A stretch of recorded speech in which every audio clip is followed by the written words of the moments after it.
Dan pemirsa, untuk mengetahui lebih jauh terkait indeks harga konsumen atau deflasi sebesar minus 0,22% di Gorontalo, kami telah terhubung dengan Kepala Badan Pusat Statistik Provinsi Gorontalo, Bapak Muhammad Muhanif. Assalamualaikum, selamat sore Pak Muhanif. Ya, Waalaikumsalam warahmatullahi wabarakatuh. Baik, terdengar jelas suara saya Pak ya? Ya, jelas sekali. Dan ini di awal tahun 2022 merupakan kabar baik di mana terjadi deflasi di kota Gorontalo. Dan kira-kira mungkin Bapak bisa menjelaskan apa yang mendasari terjadinya deflasi sebesar minus 0,22% pada Januari 2022 ini, Pak? Ya, betul sekali apa yang diberitakan oleh TRI barusan ya, bahwa kita mengawali tahun 2022 ini dengan inflasi yang sangat bagus dari sisi start ya. Kita start biasanya memang untuk Januari itu kita rendah gitu, tetapi selama ini ya atau 2 tahun terakhir ini tidak dimulai dengan deflasi. Kali ini kita mulainya dengan deflasi. Dan ini saya pikir bagus.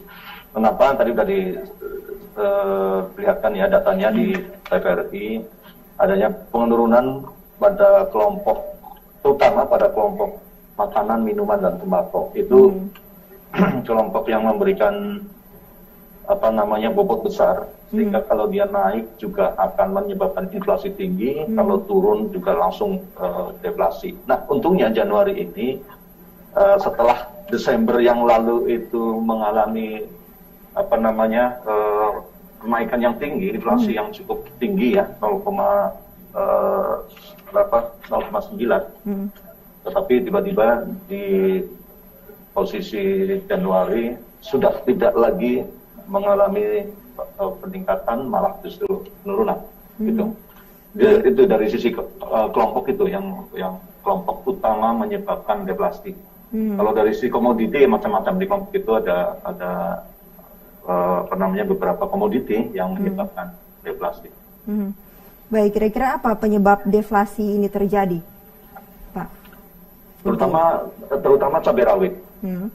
Iya, jadi cabai rawit ini menjadi momok lah boleh dikatakan ya dalam jangka waktu setahun, bahkan di tahun 2021 itu cabai rawit itu menjadi komoditas utama penyumbang inflasi.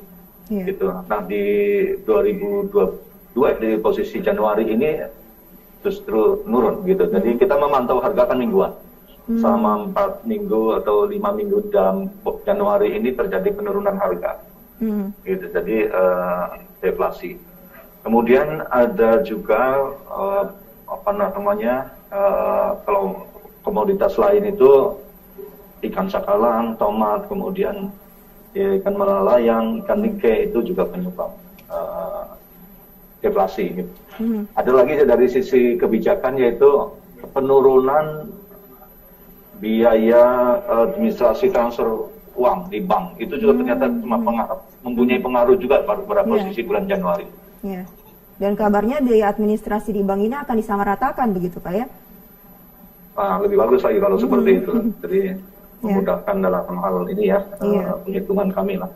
Baik, kira-kira ini yang mempengaruhi deflasi juga apakah bantuan dari pemerintah yang digulirkan kepada masyarakat juga berpengaruh terhadap naik turunnya deflasi ini? Itu tidak tergambar ke situ, malah bisa tidak gitu, bisa tidak. Kenapa? Kalau ada bantuan yang dalam bentuk uang tunai umpama, itu kan daya beli naik. Kalau daya beli naik bisa menyebabkan kenaikan harga gitu. Jadi penurunan harga tadi itu sebenarnya lebih disebabkan karena memang setelah libur Nataru ya, Natal tahun baru kan cabai rawit permintaannya sudah tidak setinggi di bulan Desember. Nah, di bulan Desember kita tahu kita tuh mengekspor dalam tanda kutip yang mengekspor ke wilayah lain itu cabai gitu, cabai rawit. Tetapi di dalam Gorontalo sendiri juga permintaan tinggi sehingga mahal sekali waktu. Nah, sekarang sudah tidak kan, di Januari permintaannya sudah tidak sedikit. Namun begitu ada beberapa komoditi yang memang masih menjadi PR kita, harganya masih tinggi juga gitu. Jadi secara umum kita deflasi, tetapi ada beberapa komoditi yang sebenarnya masih mahal, masih mengalami kenaikan harga. Kalau untuk angka kemiskinan, apakah deflasi ini juga berpengaruh terhadap status kemiskinan di Gorontalo? Iya, kedepannya berpengaruh. Jadi kita juga baru merilis angka kemiskinan, tetapi kondisi bulan September 2021. Nah, jadi artinya yang mempengaruhi kemiskinan, kalau di metode penghitungan BPS, itu kan garis yang menggunakan garis kemiskinan. Jadi kalau seseorang atau penduduk yang pengeluarannya, kemampuan untuk mengkonsumsi di bawah garis kemiskinan, dia miskin gitu. Nah, garis kemiskinan itu bergeraknya dikarenakan salah satunya faktor inflasi. Jadi pertanyaan tadi betul ya, berpengaruh. Jadi kedepannya bisa berpengaruh gitu. Tapi dengan deflasi kan menjadi garis kemiskinannya turun ya. Jadi daya belinya naik lah gitu. Daya beli. Nah, untuk di bulan Februari nanti apakah Anda juga memprediksi akan terjadi deflasi atau inflasi?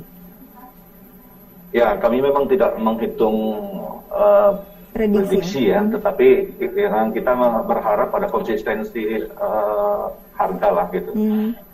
Beberapa PR komoditi yang mahal tadi, yang masih menyumbang inflasi, itu kita berharap adanya koreksi harga lah, adalah pengendalian harga, terutama minyak goreng ya. Kita masih prihatin dengan harga minyak goreng, dan itu selalu menyumbang inflasi. Kemarin di 2021 itu minyak goreng itu komoditas kedua terbesar yang menyumbang inflasi. Nah, di Januari masih berlanjut juga, harga masih mahal meskipun sudah ada instruksi pemerintah satu harga untuk minyak goreng. Nyatanya di lapangan kami memantau selama Januari harga masih naik, jadi masih menyumbang inflasi. Bayangkan kalau seandainya Januari ini harga minyak goreng itu sudah stabil, sudah turun, bahkan deflasinya kita lebih rendah lagi. Baik, kan tadi Bapak sempat menyinggung bahwa deflasi ini juga ada kaitannya dengan angka kemiskinan. Nah, kira-kira selain program bantuan sosial tunai kepada masyarakat, di mana ini juga berpengaruh ya, ini kira-kira hal apa yang perlu dilakukan pemerintah menurut Bapak agar angka kemiskinan di daerah ini dapat terus ditekan? Ya, intinya kalau kemiskinan kan dua sisi, dari sisi garis kemiskinannya dengan dari sisi kemampuan dari masyarakat. Kalau dari sisi garis kemiskinan sebagai patokan ya, patokan bahwa dia bisa hidup layak atau tidak, itu maka yang penting di situ adalah pengendalian harga pada kebutuhan pokok, gitu, baik makanan maupun non makanan. Sedangkan dari sisi pendapatan, itu tentunya tadi yang Mbak sampaikan ya. Bantuan atau kemampuan mengkonsumsi. Itu jadi tadi yang terkait bantuan, dia bisa berefek negatif, bisa berefek positif memang. Nah, kemudian dari sisi kemampuan juga kita perlu jaminan lah, katakanlah dari sisi lapangan kerja gitu. Mudah-mudahan di tengah Omikron ya yang semakin naik, tetapi mudah-mudahan pembatasan tidak terlalu dalam seperti yang lalu, sehingga ekonomi masih berjalan, masyarakat masih menerima pendapatan secara normal.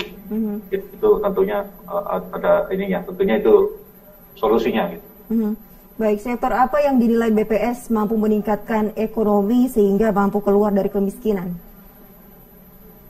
Ya, jadi kita sebenarnya ekonominya kan bagus nih, stabil boleh dikatakan. Ketergantungan ke pertanian memang tinggi, tetapi ternyata dalam situasi pandemi justru kita boleh dikatakan stabil.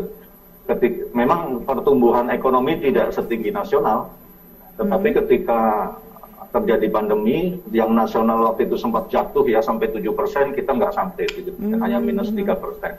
Kemudian ketika nasional sudah recovery waktu itu, kalau tidak salah di bulan 3 masih minus minus 3%, kita sudah minus 0, dan sedikit sekali.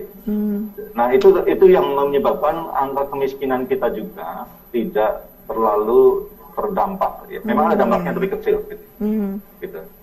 Dari sektor-sektor ya yang menyentuh masyarakat, pertanian tetap masih sebagai unggulan. Kemudian UMKM kita kan bagus, industri kecil, kemudian jasa perdagangan itu kita cukup progresif Pak. Baik, dan deflasi ini terjadi di Kota Gorontalo saja Pak ya, di kabupaten lain tidak? atau seperti apa? Ya, kita mengukur inflasi memang hanya di kota saja. Ya, jadi itu sudah kita anggap mewakili seluruh kondisi di kabupaten kota. Dan kabupaten kota, kalaupun berbeda pasti kecil sekali. Kita tidak mengukur memang untuk wilayah lain. Gitu. Baik, terakhir Pak, kami minta harapan Bapak, closing statement-nya Bapak terkait dengan deflasi untuk Januari ini. Yang kita memiliki tim TPID ya. Tim pengendali inflasi daerah ini luar biasa. Yang lalu bahkan tahun 2021 dapat penghargaan terbaik di Indonesia Timur. Saya pikir kita harus konsisten untuk selalu bekerja mengendalikan harga. Nah, beberapa komoditi yang mahal kita coba identifikasi, kemudian kita cari solusinya. Gitu. Kira-kira apa yang terbaik secara konkret bisa harga menjadi stabil atau turun bahkan untuk yang mahal-mahal itu. Itu saya pikir juga sekaligus double garden itu, menyelesaikan inflasi sekaligus menyelesaikan kemiskinan mendatang di masa-masa mendatang. Baik. Saya pikir itu. Baik, terima kasih Pak Muhammad Muhanif, Kepala Badan Pusat Statistik Provinsi Gorontalo sudah bergabung bersama kami. Selamat beraktivitas kembali, Pak Muhanif. Terima kasih. Assalamualaikum. Waalaikumsalam. Dan pemirsa, kita ke informasi selanjutnya.